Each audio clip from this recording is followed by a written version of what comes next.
everybody. Thanks for your patience and welcome to SuperSoul Boulder. I am your host, Dr. Lara Johnson from Yellowbrick Physical Therapy here in beautiful Boulder, Colorado, where we went from 90-degree heat to snowstorm and then back to 80 to 90-degree heat. And now these beautiful blue skies that are just lovely in the fall here in Colorado.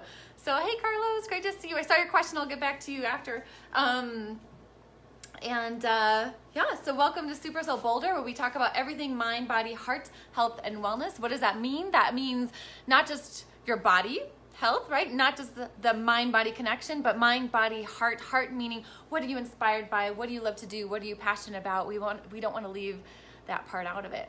And tonight's topic is three of my favorite things together: oxygen, gravity, and one of my favorite movies all-time movies, Interstellar. So how does that all fit together? Well, let's dive into it. And by all means, please, if you're jumping on here live, please type in the comments live. That way I'll know you're here. If you're watching on the replay later on, you can type replay. So oxygen.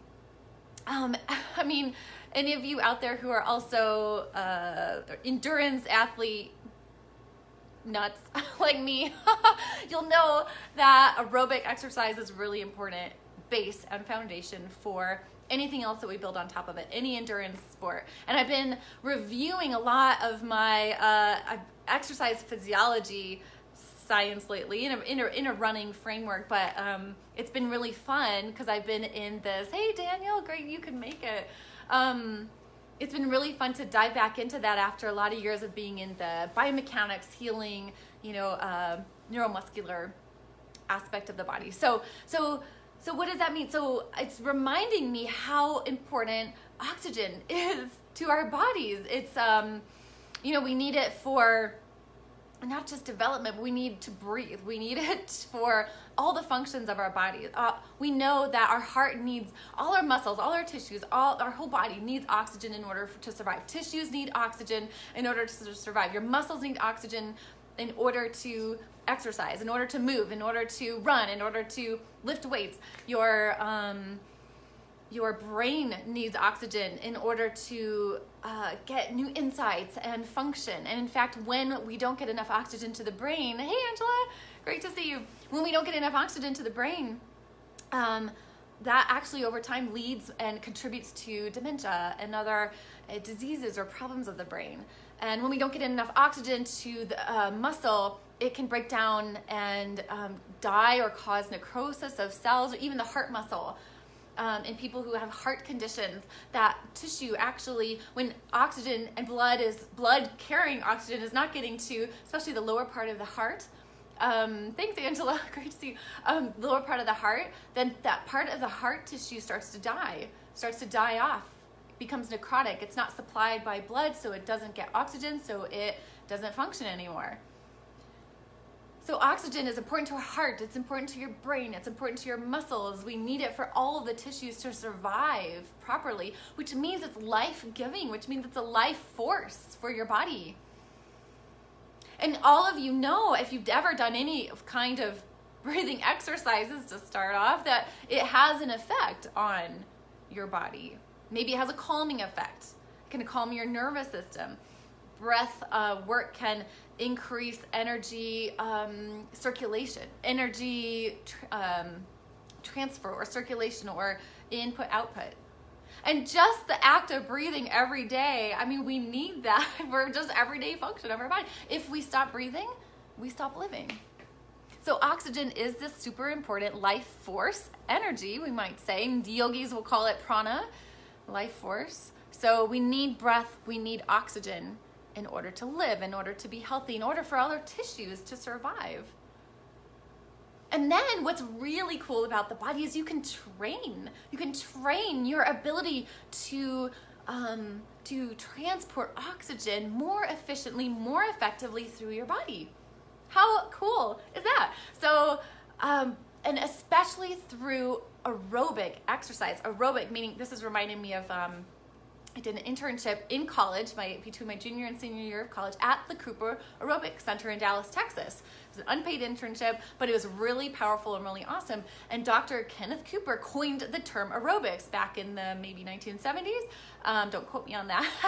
But what he was researching and finding is that those effects of aerobic exercise on conditioning. Now, there are lots of forms of exercise. We know a lot of them. Aerobic means using oxygen, the utilization of oxygen. And there's anaerobic exercise, which doesn't require as much oxygen, but only lasts for a short period of time.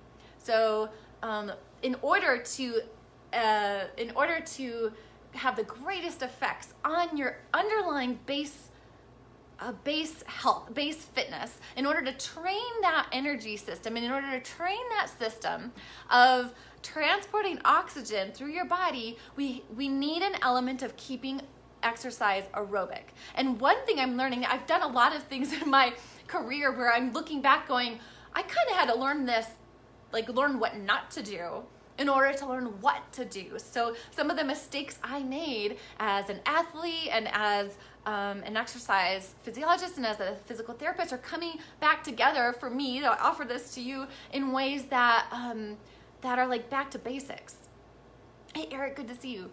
So back to basics. There's always the foundation and the basics that we can come back to and that are always sound. You know, it's like underneath all the fad kinds of things, there's always the sound basis. Hey, Michael. And any of you who've trained athletically or in exercise, you've all learned, or if you're a coach like Carlos, or if you're a fitness instructor like Angela, all of you guys, or if you've been a runner for a long time, or whatever it is you like to do, any exercise or athletic sport requires requires, or you'll benefit from this aerobic base of fitness, because that is the place that allows for ongoing development of these basic adaptive parts of your body, ways that your body adapts and improves and becomes more efficient and more effective. And we'll hurt that process by doing too much too soon and too intense. So there is always a place for more intense exercise and developing those areas to the anaerobic. But if you don't have that foundation of the developments that happen at the base level, then you only get so far with those other systems. And you might, make it harder for yourself to improve. You might get injured more readily. So a great way to prevent injuries is to not go too much too soon. I didn't do this well. I got injured a lot as a runner and an athlete. My driven, motivated self kind of got in my way a lot of times. That I didn't have the patience I needed to continue to develop in a more sound way. Yeah, thanks, Carlos. Yeah, but all about the base. So we're coming back to that topic for sure. It's a favorite of mine, and goes together with this oxygen. Also goes together with this with when we think of gravity, right? It's a very base concept for a lot of things. We'll get into that in a little bit.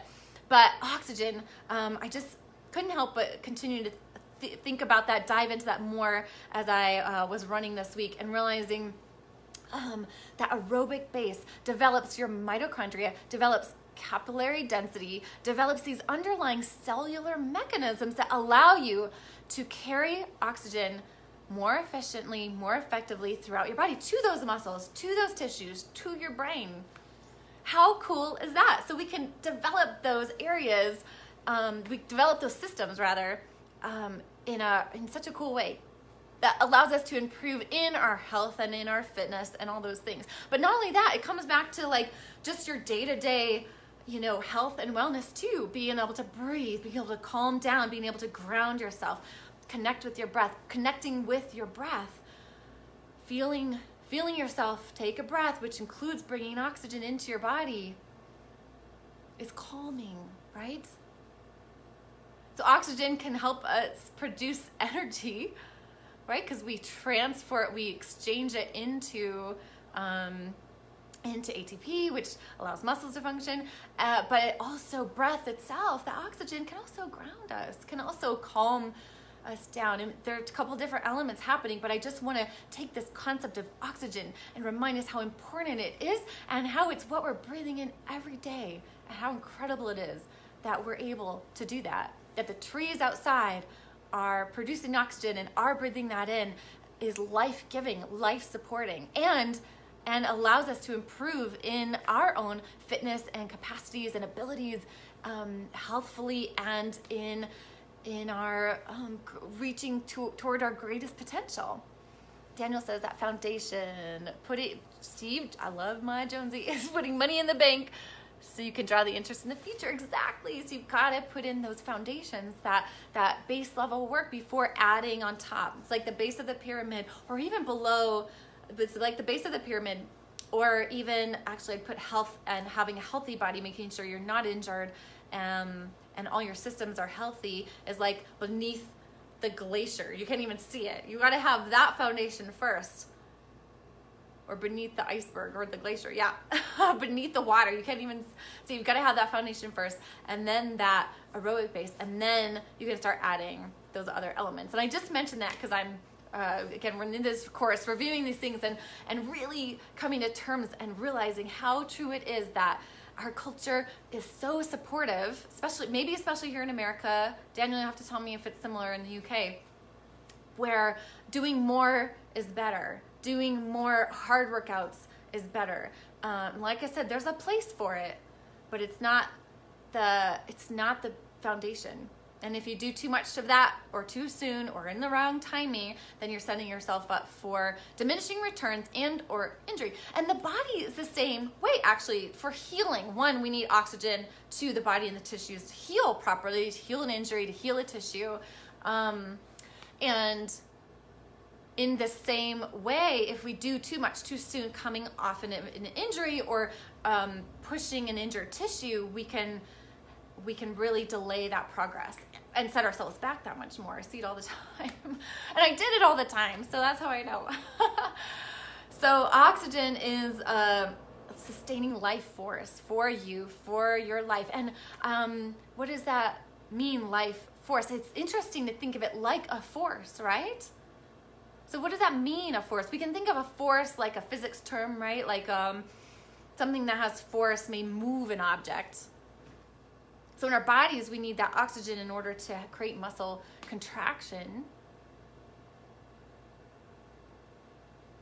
But force, it's making me think of Star Wars a little bit, right? The force, but aren't there forces out there in our world that are less tangible, less easy to see?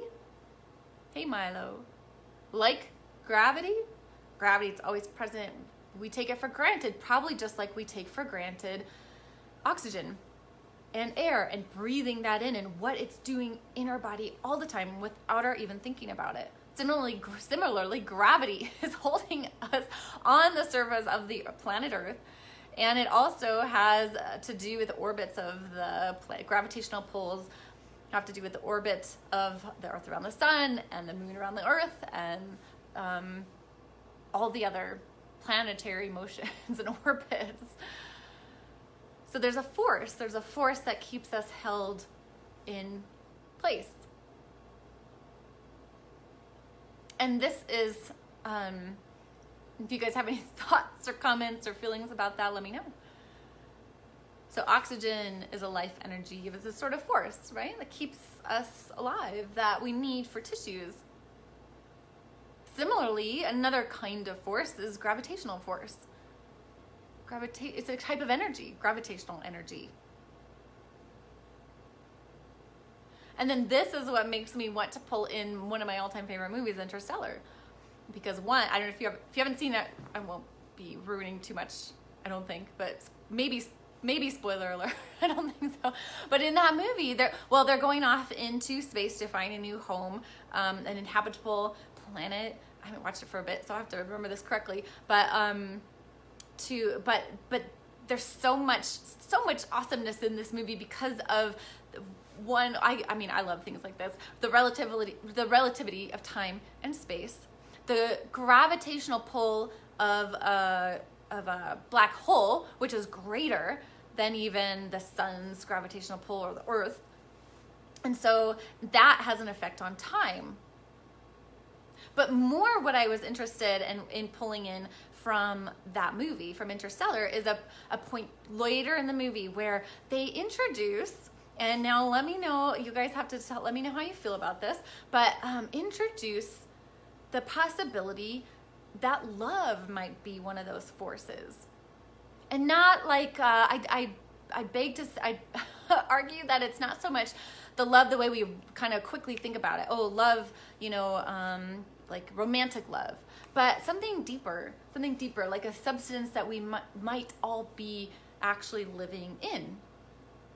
And is that a little bit like the fabric of space-time?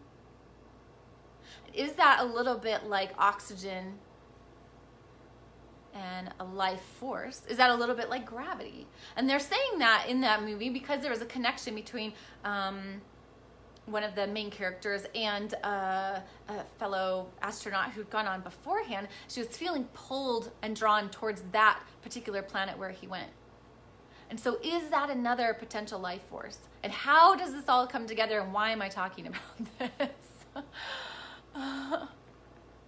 Stress me. I'll have to read that later, Daniel. I can't see the whole thing. Importance of, yeah. So we've got oxygen, a life energy force that sustains all tissues in your body, and part of the atmosphere and all that, right? And we've got gravity, this, we could even think of that as grounding, a grounding force. And then what about love? Is it a force kind of like gravity, or kind of like something that connects us no matter how far the distance is? Can't you feel connected to someone that you care about without being in close proximity to them? If you really feel into that. If you really feel into that the way you can feel into gravity. By the way, can you feel into gravity? If you feel yourself grounded, if you feel your feet on the floor, if you feel the weight of your body, is that the same as feeling what gravity is? These are just good questions to bring up and expand our minds a little bit and open up this mindset. A while back, I talked about not getting too dichotomized or too boxed in our thinking and our ways of life. So some of these questions are really just good questions that expand our concept of usual concepts we even take for granted, right? Even in all my exercise science training, 2 degrees in exercise science, and then physical therapy beyond that, but it was easy to kind of go, oh, yep, I know what that system is like. I know what oxygen does. But it's always great to circle back around, I think, and really see, like, really look at it more closely, feel it more deeply, ask more broadly. How does this all fit together? Like I said, I've been doing a lot of continuing education courses. They're on different topics, so I'm kind of like, I might have taken in a lot of information, and this is how it's coming forth toward you all. But I hope that either makes sense or makes you question some things that you might have just taken to be, this is what this is. So these forces, physical forces in our lives, in nature, they're more, right? They might be more. They might be more than the physical form of things. And so we need oxygen to sustain and keep our tissues healthy and well. This is true with healing your body. This is true with training your body. Gravity certainly keeps us on the ground, running or cycling or what have you on the ground. And then feeling your feet on the ground, which can very help with bringing our attention back into your body and now out of the discursive and distracted thinking of your mind. If you do that right now, if you bring your attention back into your body or feel your feet or your seat on the chair, has this effect on us, this grounding effect. Makes sense, right? When we think of gravity, to feel more grounded, more settled, less up in the air.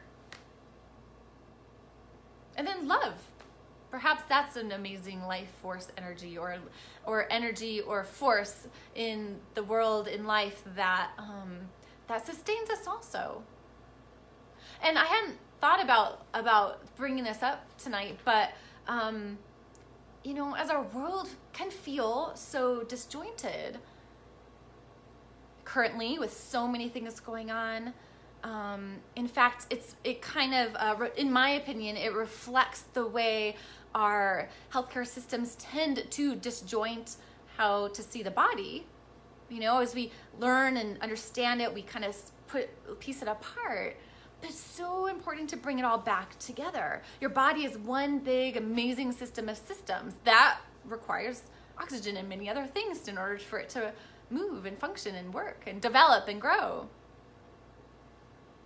And in this world that can feel so disjointed and sad and maybe frustrating and,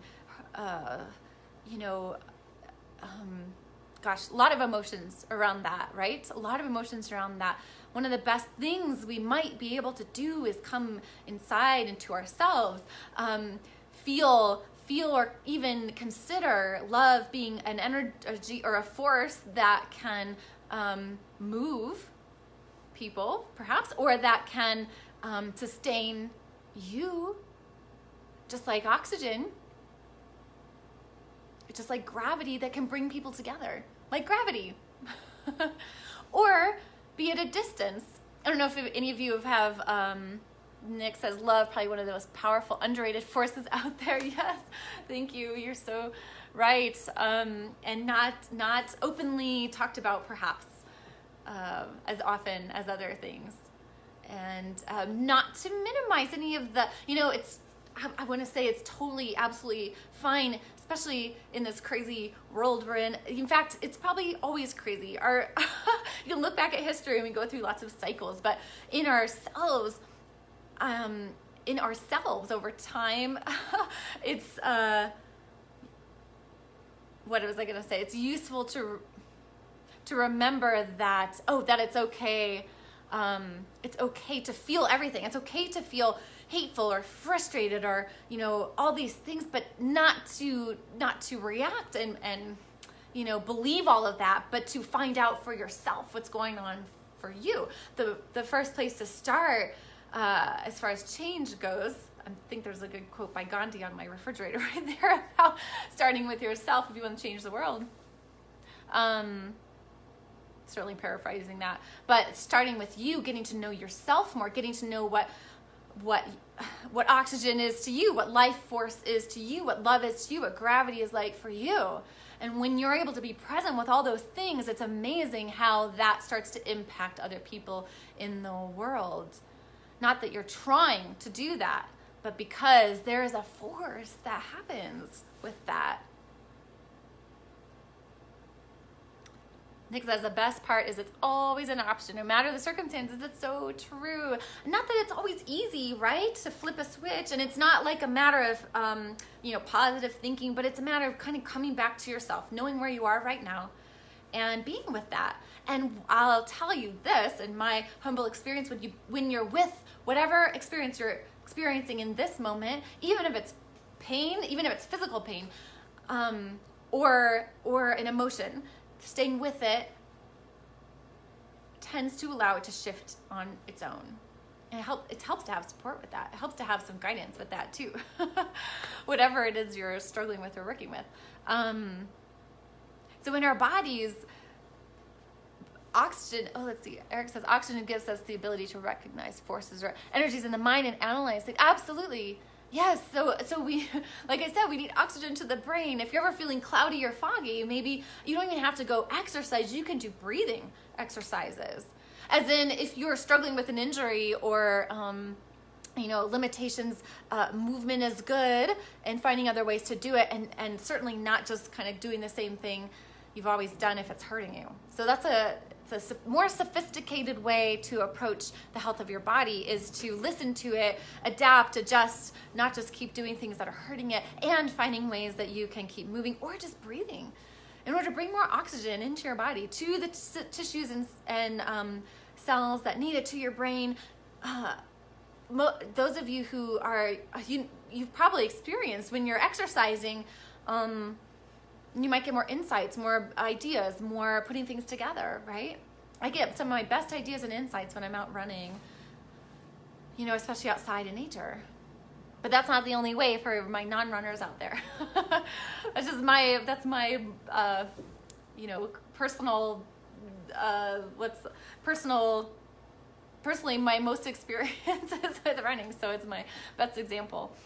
So, so what forces are at play in your life that you may take for granted? That maybe they're always and at all times and accessible. And maybe it's helpful or important in whatever way, in lots of ways, to acknowledge those forces that are going on. Just like your body is always pumping blood without you having to think about it. Your brain is connecting things without you having to make that happen.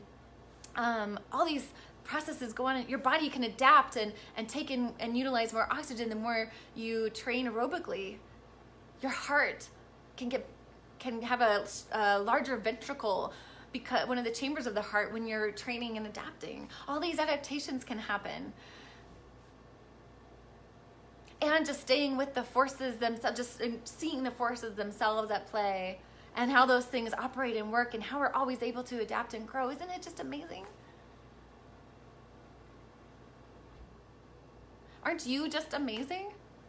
As is, without having to do anything or force anything to happen? You don't have to force anything to happen because there already are forces at play, including life, thanks to oxygen and gravity and love. They're already there. All you have to do is utilize it to your best, most unique ability. That's all. That's all I've got for you guys tonight. Thank you so much for jumping on. Please, please, please keep commenting. Send me a like or heart so I know you're here.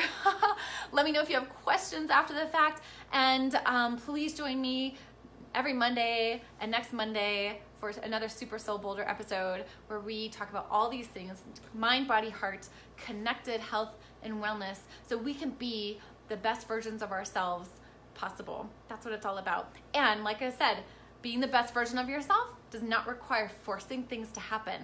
The best way to do that is to ride the wave and continue to engage in life and engage in these things with awareness and intention. And in doing that, man, who knows what's possible, right? Take care, have a great week, and see you next Monday. I'm your host, Dr. Lara Johnson from Yellow Brick Physical Therapy in Boulder, Colorado, and I will see you next time.